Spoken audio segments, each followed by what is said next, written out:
Selamat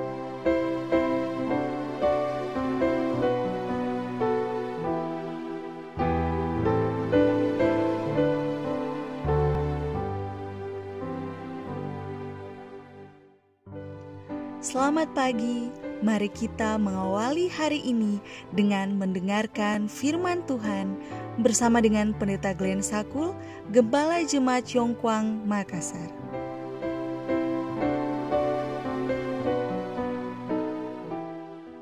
Shalom, selamat pagi. Mari kita berdoa untuk meminta hikmat dari Roh Kudus Tuhan. Ya Allah kami yang di sorga, ketika kami mendengarkan firman-Mu di pagi ini, kiranya Roh Kudus Tuhan memberikan kami hikmat dan kuasa. Di dalam nama Yesus kami berdoa. Amin.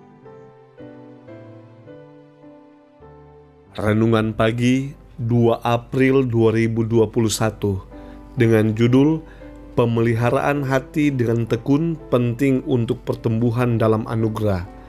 Ayat inti, jagalah hatimu dengan segala kewaspadaan, karena dari situlah terpancar kehidupan. Amsal 4 ayat 23. Keterangan, pemeliharaan hati dengan tekun penting untuk pertumbuhan yang sehat dalam anugerah. Hati dalam keadaan alamiahnya adalah suatu tempat kediaman, pikiran yang tidak suci, dan hawa nafsu yang jahat. Kalau ditaklukkan kepada Kristus, hati itu mesti dibersihkan oleh Roh dari segala kekotoran. Ini tidak dapat dikerjakan tanpa persetujuan orang yang bersangkutan. Kalau jiwa telah dibersihkan, adalah kewajiban orang Kristen untuk memelihara hati itu, jangan sampai dicemarkan. Banyak orang tampaknya berpikir bahwa agama Kristus tidak menuntut meninggalkan dosa setiap hari, melepaskan diri dari segala kebiasaan yang telah menahan jiwa dalam perbudakan. Mereka tidak mengakui berbagai hal yang disalahkan oleh hati nurani, tetapi mereka gagal untuk berbicara dan bertindak seperti Kristus dalam kehidupan setiap hari. Mereka tidak membawa keserupaan dengan Kristus ke dalam rumah tangga. Mereka tidak menunjukkan kehati-hatian yang bijaksana dalam memilih kata-kata. Terlalu sering diucapkan kata-kata yang cerewet, kurang sabar, yang membangkitkan hawa nafsu yang sejahat-jahatnya dari hati manusia.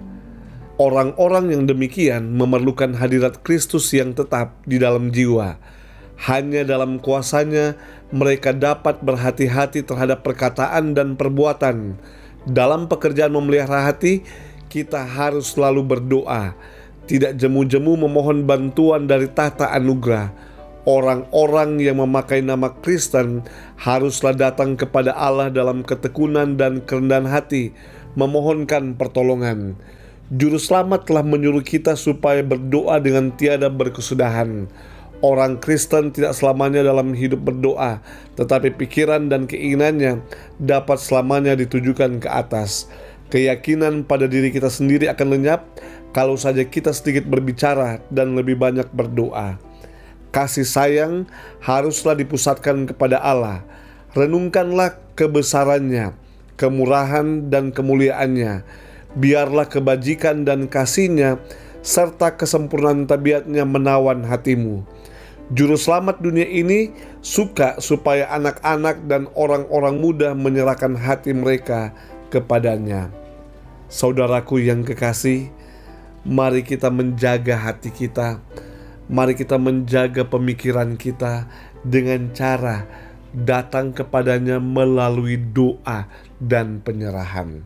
Mari kita tunduk kepala dan kita berdoa.